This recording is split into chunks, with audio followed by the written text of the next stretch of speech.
So, Mad Max Fury Road. Was it a good movie? Yes. Was it a flawed movie? Yes. Is it one of my favorite movies? Possibly. Is it still a cheesy, mindless action film which anyone who's a fan of action movies should watch? Yes. Let's talk about it. So, Mad Max Fury Road came out in 2015, actually, almost a year ago. It's been a year and about 2 months since it came out. No, 3 months. It came out in May last year. Now, I have it on good authority that it has been...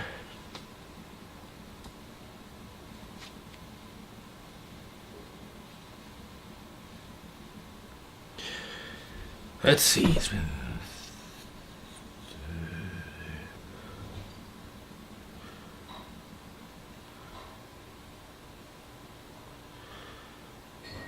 One sec. So it's been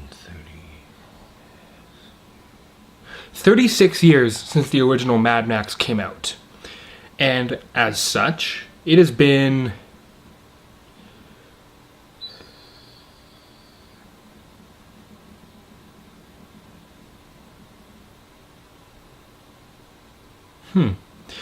It's been 46 years since the original came out, and it's been 31 years since Mad Max Beyond Thunderdome came out, which is what many consider the last Mad Max movie. So, was it any good? And why did it take me so long to watch it? Well, I was going to watch it last year when it came out, and I fully intended to actually watch it and review it last year. In fact, I had actually planned for it to be my 100th episode. It would be sort of a reaction and review special. But last year, I was going to see it with some friends, and then one of them got sick, one of them had other plans that day, and they all ended up just kind of canceling on me. So I didn't feel like seeing it alone. There are some movies which I'll go to the theater alone to see, stuff like Unfriended and Ted 2.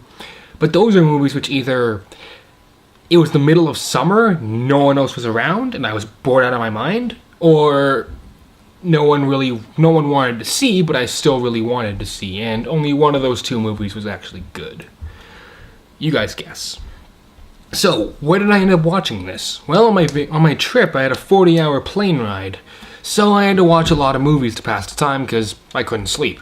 Mad Max Fury Road happened to be one of them. This film clocks in at about almost 2.5 hours, but it's awesome. So, is it a reboot? Sorta. Is it a sequel? I don't know. I haven't seen any of the original Mad Max movies. But let's just take it as if Mad Max Fury Road is completely original. There's no connections to the original, and I'm just saying that. There might be, I don't know. Let's just pretend Fury Road is its own thing. Own canon, own timeline. It's a completely separate movie, and the originals never happened. It's still a great movie. So, the main story is sort of, we don't even focus on Max that much. He shows up here and there, but it's not until almost halfway through the movie when he really starts doing stuff. We follow this woman named Furiosa, and she's with a bunch of the wives of something Joe, who is this awesome looking dude with this awesome breathing mask, gas mask thing. And he's got, he's pretty much the ruler of the wastelands.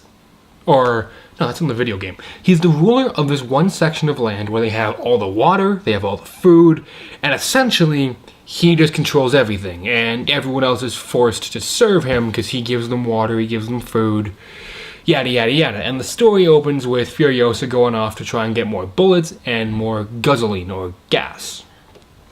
And then it turns out she's fleeing with a bunch of his wives because they don't want to be with him anymore because he's kind of a jerk.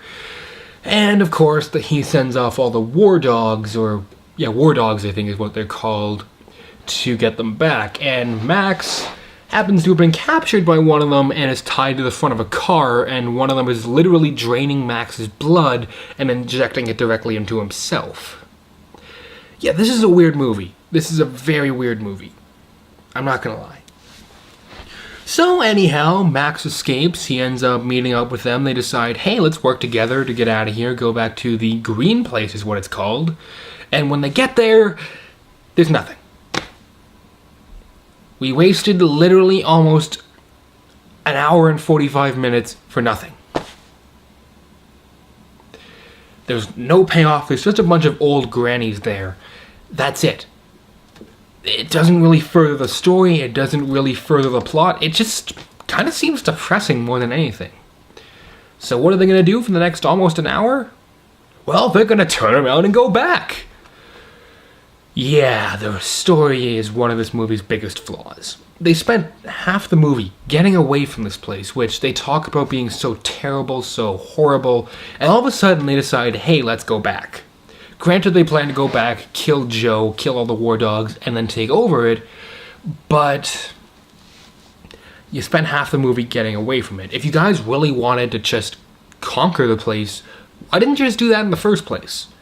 Granted, we wouldn't have seen some of the really awesome effects, which I'll cover in a minute, but it kind of seems like a lot of this movie could have been trimmed down, because there is a lot of padding in this movie, I'm just going to call it.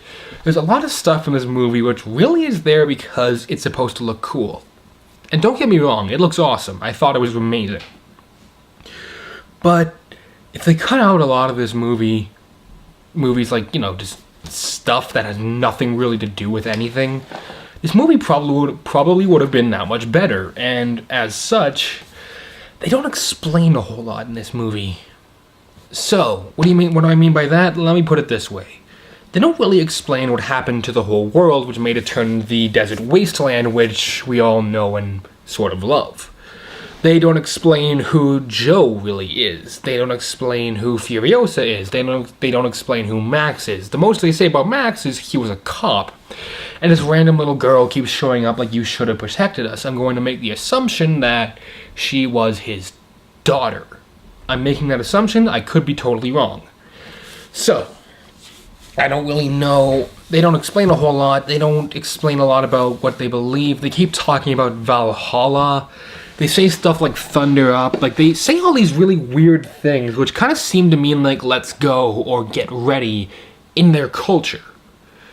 Maybe if they had one character who was an outsider looking in and asks, what does that mean? And then someone gave you a 2-second explanation, that would have worked great, because I'm really curious what they mean, because they sound awesome. Like, I was in a conversation with my friends, and I happened to say thunder up, and they all looked at me like I was some sort of freak, and they asked what it meant, and I said I had no idea, it was just from a movie.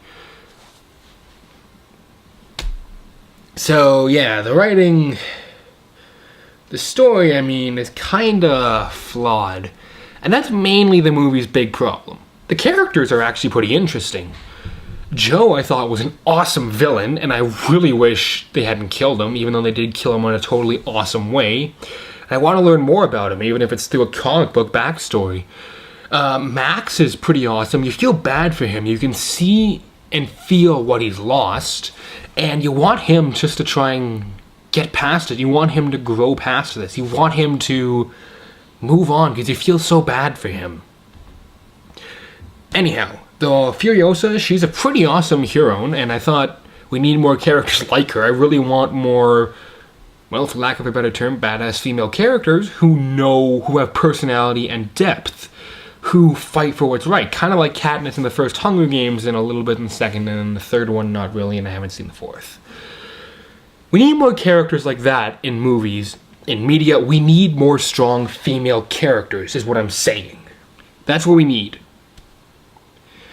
So, yeah, acting? I don't think there was a single bad actor in this entire movie. Really, Tom Hardy does amazing as Mad Max, or Max. I don't know why they call it Mad Max when they never once say he's Mad Max. They just call him Max once or twice, and even then, I think he only ever says his name once at the very end of the movie. Which is strange, and it's supposed to be this big dramatic reveal, but if you look at the title of the movie, you know it's called Mad Max, so therefore you know his name is gonna be Max, so that whole stupid, build-up to who are you? I'm Max.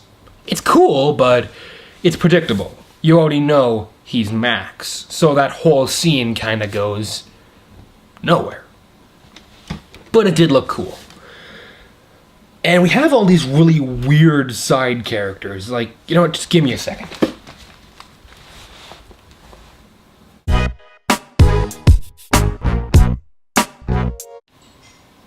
whatever. We have this one other guy who's sort of like a, I think his name might be Valkyrie, actually, if I'm not mistaken. We have all these really weird characters who aren't given a lot of backstory, and would have been great if they did. Maybe the prequel comic does. I'm gonna have to go pick up the graphic novel. But they're played perfectly because they're just so bizarre. And everyone just does a great job playing the characters. Now, you know what the best part of this whole movie is, and what you absolutely need to watch this movie for? The special effects. 90% of the effects are done practically. The cars, the explosions, the stunts, they are amazing. I can't honestly think of any bad effect.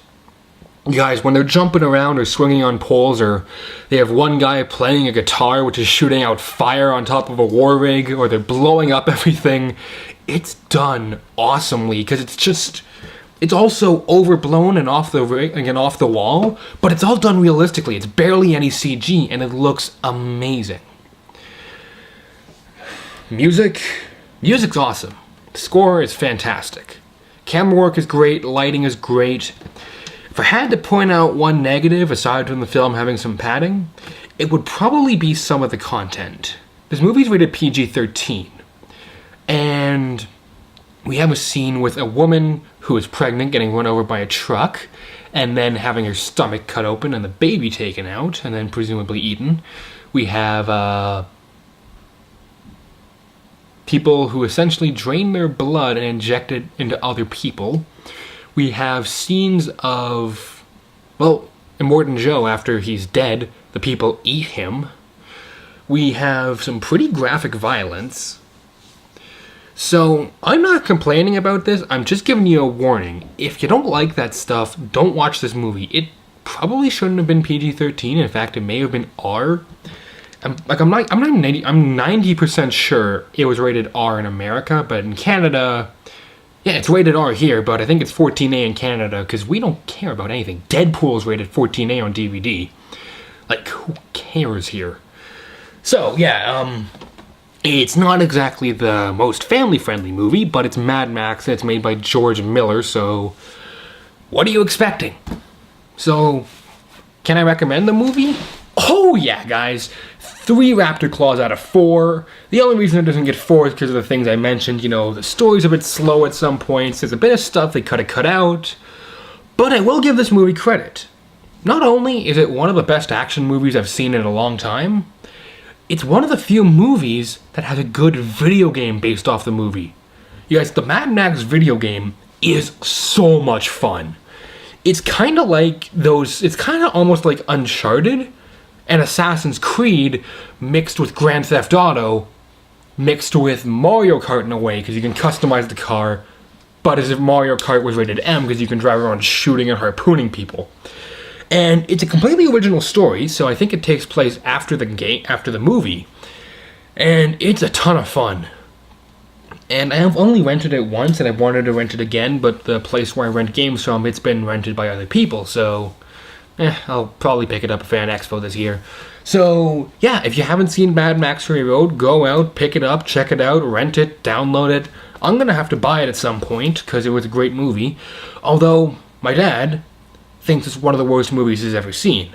And, oddly enough, quite a few people I know, they either love it, or they hate it.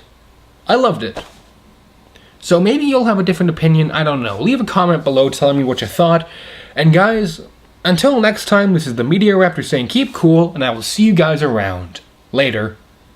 Hey guys, the Meteoraptor here again. Thank you so much for watching the video. If you guys liked it, don't forget to leave a like and hit that subscribe button and comment down below what you want to see reviewed. If you want to see another great review, click up here to see my Sharknado 4 review. And if you click on the video in the bottom right, you can check out a YouTuber who I think deserves some more attention. His name is Bluray Dan. He's kind of like me in a way. He does movie reviews and unboxings. And he's a great guy. He's got some really awesome content over on his channel, so be sure to click on that video, go over to his channel, subscribe, and check out what he's got. Until next time, this is the Meteoraptor saying keep cool. I'll see you guys around. Bye.